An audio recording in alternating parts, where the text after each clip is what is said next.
আসসালামু আলাইকুম ভিউয়ার্স, আপনারা কেমন আছেন? আশা করি ভালো আছেন। তো দেখেন, সিডের জন্য আগে লাইন কাট মারা হয়েছে।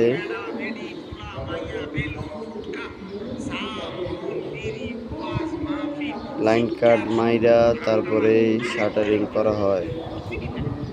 এটা স্ল্যাব ছাদ, অনেকে এরকম করে, অনেকে করে না।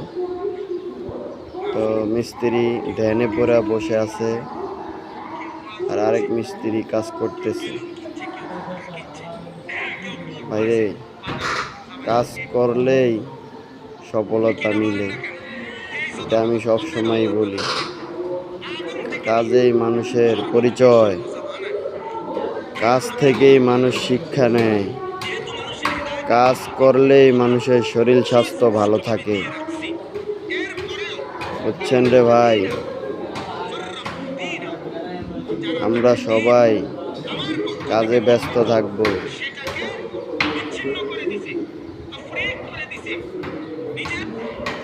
কাজ করলেই সফলতা মিলে।